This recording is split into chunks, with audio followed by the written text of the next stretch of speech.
Thank you, Rich. So the third section for this part of the meeting is going to be addressing something that's come up in the past, and I don't know that we have anybody who's more qualified to address this than our next speaker. And that is combinations, and how do we rationally approach the development of combinations in the same kind of efficient, thoughtful, focused manner that we've been applying to single agents. So our speaker is Steve Piantadosi. Steve is the Phase 1 Foundation Distinguished Chair and Director of the Samuel Ocean Comprehensive Cancer Center at Cedars-Sinai Medical Center. Welcome, Steve.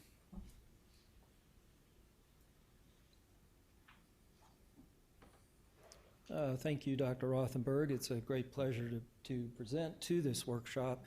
Today I'll be discussing dose finding and some similar strategies for the development of combination therapies. I have no disclosures and only a handful of concepts that I wish to communicate this afternoon. First, I'll touch on a few principles of dose finding design that are fairly well established in the methods literature. And then I'll turn to two older design topics that have not been adequately exploited in clinical trials of combinations, those being response surfaces and factorial trials.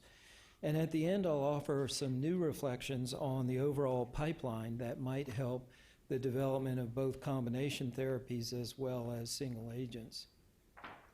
This slide illustrates a theme for my talk, which is that an appropriate use of theory and calculation will save considerable labor. More importantly, it will increase reliability. And so we'll have to think like a statistician for a few minutes.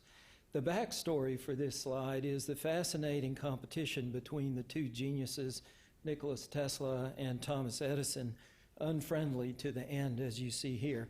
And that's an interesting tale, but not for this day.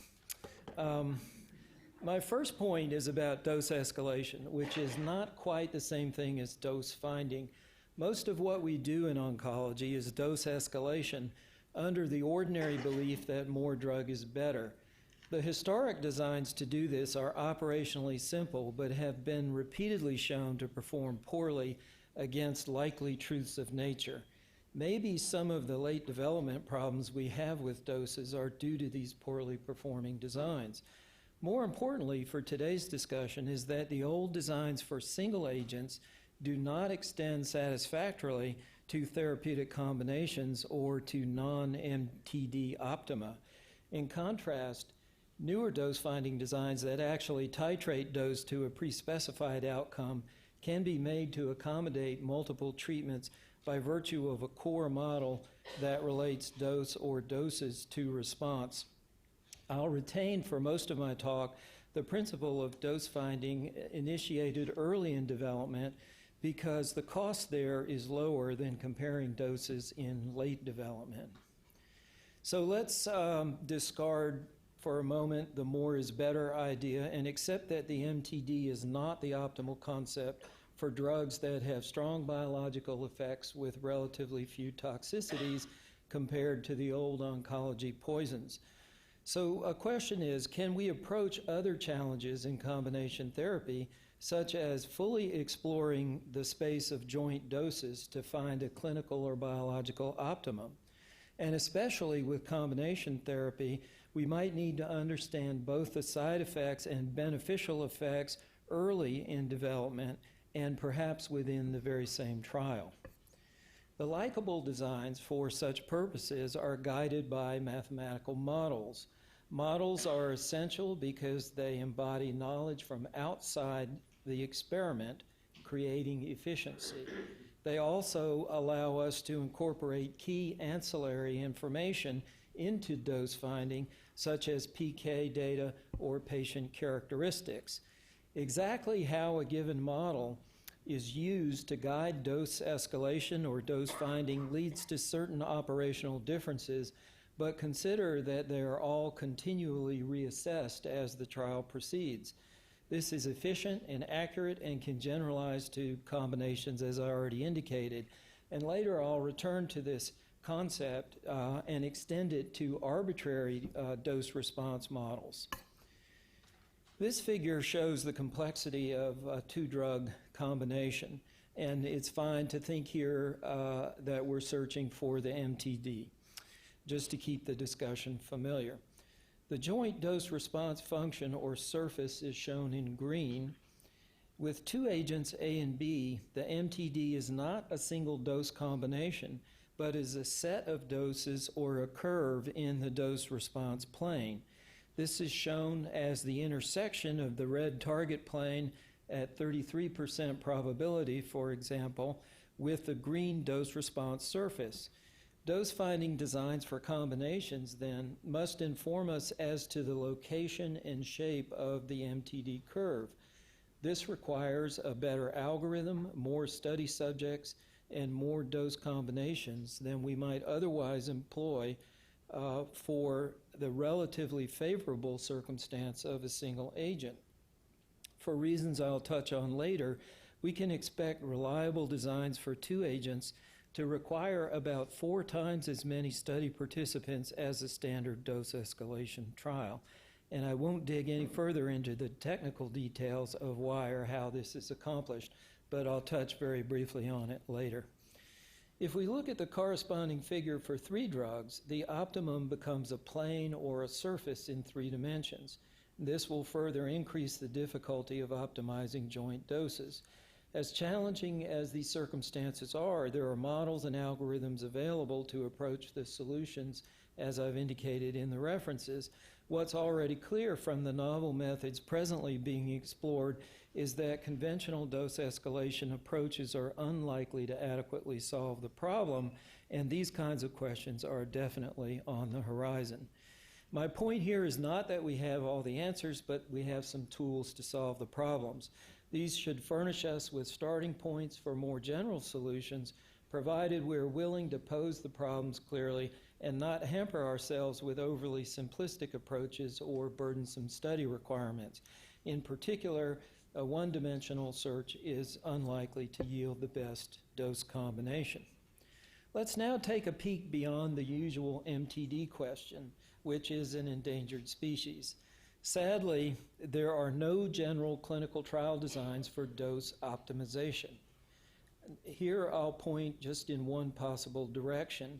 In this figure, there's a hypothetical dose-response relationship, the solid line, that rises to a peak and falls off at higher doses. This might be relevant to immunological responses, for example. Note that the vertical axis of the figure is an arbitrary numerical measure and not necessarily a probability of an MTD. This is key with respect to the ability to use biological signals that are related to efficacy as outcomes. The gray boxes represent envelopes or regions of possible support for the dose-response model prior to gathering real data. These envelopes can be used to generate simulated data points to initiate a trial, for example, hence the name envelope simulation. This method is completely flexible because it can work with any model, does not rely on a restricted form of response, and gradually morphs into a CRM-like method as real data accumulate and dominate the model fitting. In this picture, I show how a biologically untrue model can still produce a clinically meaningful finding using this method. Here we hypothetically seek the dose associated with a peak response. It can be isolated using a bilinear model, which is only approximately correct locally. With sufficient real data, shown in the solid triangles in the left column of figures, the simulated data points from the envelopes will have 0 influence. The histograms on the right column show the spread of the estimated peak dose, that thing that we're looking for. Again, with sufficient data, the distribution of peak dose estimates gradually narrows to a very high precision, and this method can be generalized to more than one treatment, provided investigators can construct a plausible dose-response model. It can also be adapted to more than one outcome. So let me now turn to response surface designs, which is a method in the classical experiment design literature that helps investigate the optima of a complex process. It relies on systematically generating responses as the control variables are varied, then fitting the responses with a flexible surface whose optimum can be found, hence the name response surface. It's simple and reliable and can be implemented with a minimalist sample size. In some cases, a single design point, a single sample, a single patient, if you will, at each design point. This is an example, one of only a few in the literature from Dr. Emmons at Johns Hopkins, where this method was used to optimize the doses of doxorubicin and cyclophosphamide to produce the highest vaccine response in patients with breast cancer. Shown in color on the right is the resulting surface fitted to the responses and the red region of the maximal response.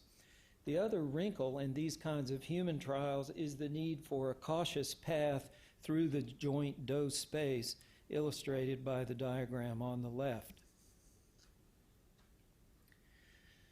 Another underutilized tool for studying combination therapy is the factorial design. This is an old technique often used in agricultural and industrial experiments for over 100 years. It seems to have found clinical application mostly in prevention trials. However, the factorial structure is the only way to study treatment-by-treatment interactions. I would argue that such synergies are exactly what we seek when putting two or more therapies together. Factorials are made more powerful by the wise biological combining of agents. They're also relevant to dose-finding designs because systematic exploration of the joint dose space is explicitly a factorial structure. To use this tool properly, we must keep in mind the essential dichotomy between the objectives of the factorial experiment and its efficiency or inefficiency. Illustrated in this figure is the classic 2x2 factorial design from which many lessons can be gleaned. The contents of each cell in the table are meant to be the respective effect estimates for the indicated combination. Absent interactions between treatments A and B, we can estimate both the main effect of A and the main effect of B from exactly the same data as the algebra indicates.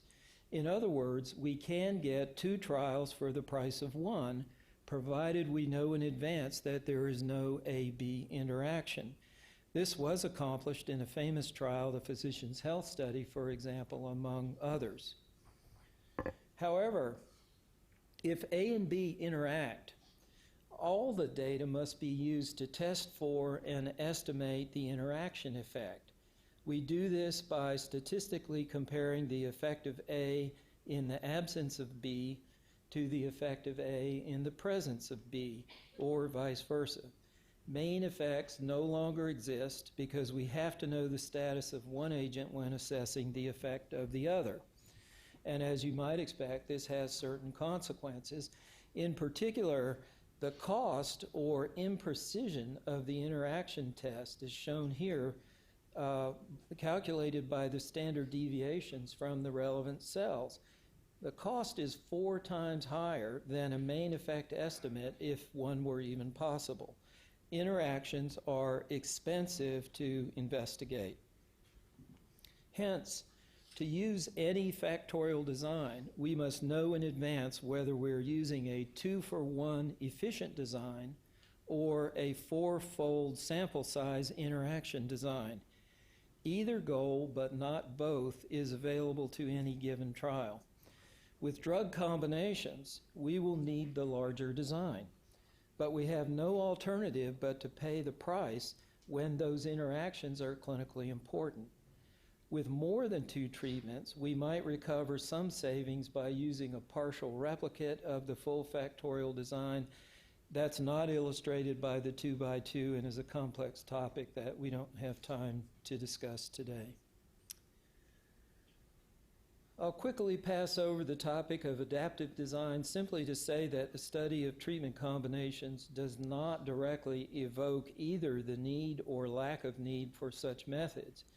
but the CRM methods I showed you earlier in dose finding, including those for combinations, are explicitly adaptive designs. To the extent that adaptive features make a trial more efficient, then they're going to be helpful in studying combinations. To the extent that they add complexity, they may be unhelpful. My last topic is going to address pipeline design, and it's relevant to the entire development process, not solely to dose finding. The overall pipeline is essentially a learning machine, and consequently can be characterized in a Bayesian fashion. In particular, the odds that the pipeline produces a true positive result, labeled here as the output odds, can be calculated from the input or prior odds of a true positive effect multiplied by a Bayes factor. The prior or input odds depends on the population of treatments under study and the quality of preclinical and translational evidence. If the development process is not strong enough in this regard, then many or most of the apparent positive results of development will be false positives. This simple equation, also known as Bayes' theorem, is shown in red.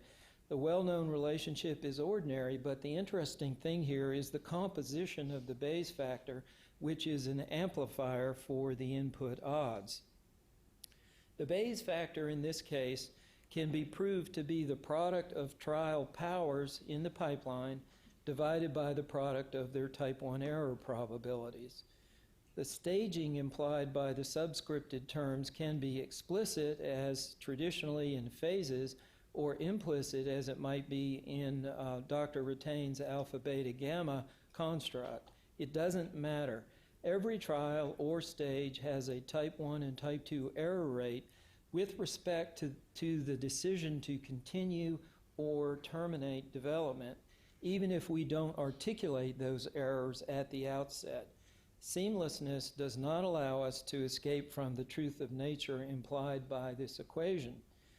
The Bayes factor is somewhat paradoxically composed of frequentist type 1 and type 2 error rates, but I won't dig into that interesting concept. In any case, it's the implications of the factor that are important. One is that it yields an opportunity to design the properties of the development process above and beyond designing any individual trial. Different agents will need different pipelines. Some pipelines should be optimistic and some should be skeptical, depending on the promise of the therapeutic idea and already available treatments. We don't currently attempt this degree of refinement, but here it is clearly available to us as a development tool. Some other implications of the pipeline equation are listed here. One is that if any step has a 0 type 1 error, the pipeline would then yield only true positives. This is impossible, except in theory. I would draw your attention to the third bullet. Randomized phase 2 trials are all the rage now, but we should be careful that designs such as these with poor error properties don't actually degrade the development pipeline. They can, despite the good reputation that they seem to enjoy. We have to do the arithmetic, since they counterproductively deflate the numerator and inflate the denominator of the Bayes factor, weakening it. The optimal pipeline does not necessarily result from a sequence of seemingly optimal individual clinical trials. As a corollary, we can't design a pipeline around either extremely favorable events or failures. We need to design for the expected outcomes. In closing, I want to emphasize that our old clinical designs were not defective, but were highly optimized for the types of questions and agents in development, perhaps with the exception of the much maligned 3+3 design. When and if we have new questions, new designs might be required. Even those new questions might be approached by some standard methods developed for similar needs in other contexts. And of course, there are promising novel ideas that can assist developing combinations. One size does not fit all, and entities like NIH and FDA should take the lead in constructing precision pipelines if we expect them to yield precision treatments. Thanks for your attention.